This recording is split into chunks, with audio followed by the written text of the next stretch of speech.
Welcome to the instructional video for the iHealth COVID-19 Antigen Rapid Test.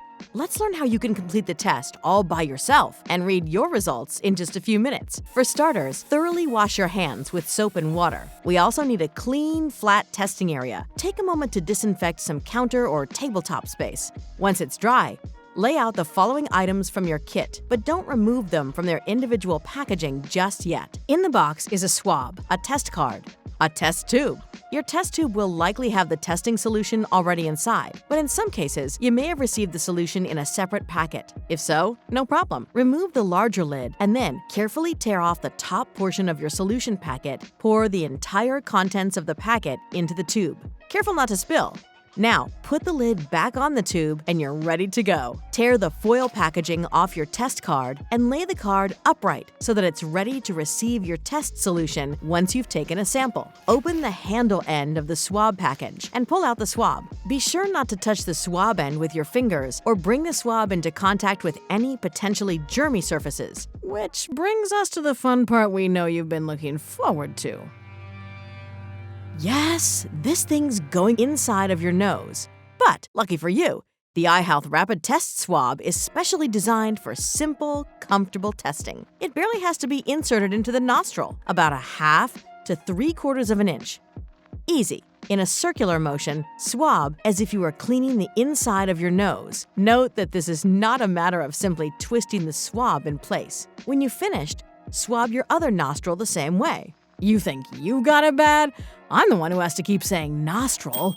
Insert the swab all the way into the solution. Twist it back and forth in the solution at least 15 times. And as you're removing the swab from the tube, squeeze the sides of the tube to wring every last drop of delightful solution and sample out of that swab. Then replace the large lid back onto the tube. You can now say goodbye to that swab. You grew so close in such a short amount of time. Now, let's test the sample. Remove the small dropper lid at the tip of your test tube and carefully squeeze 3 drops of solution into the receiving port on the test card. Set a timer for 15 minutes. You'll see your sample being slowly absorbed into the test strip, and over the next 15 minutes, your results will appear on the test strip as lines under the C and potentially the T.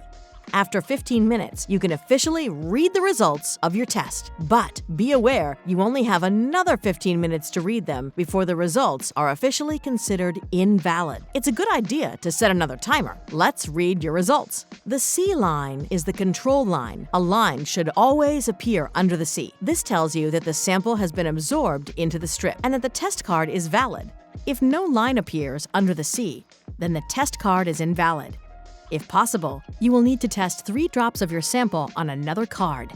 The T line is the test line. A line will only appear under the T if you have tested positive for the virus. If there is no line under the T, then the test did not detect any virus in your sample. Nice! Be aware that depending on certain factors, such as how long the virus has been in your system, the line under the T may be very faint. Regardless of how light or dark, any line at all under the T means that you have tested positive for the virus. If you're unsure, you may wish to use a magnifying glass or hold the test card under a bright light for closer inspection. And that's it. If you tested positive, don't panic. Seek advice from a medical professional on your next steps. You can also go to cdc.gov for more information about how best to keep yourself and others safe. If your test is negative, be safe.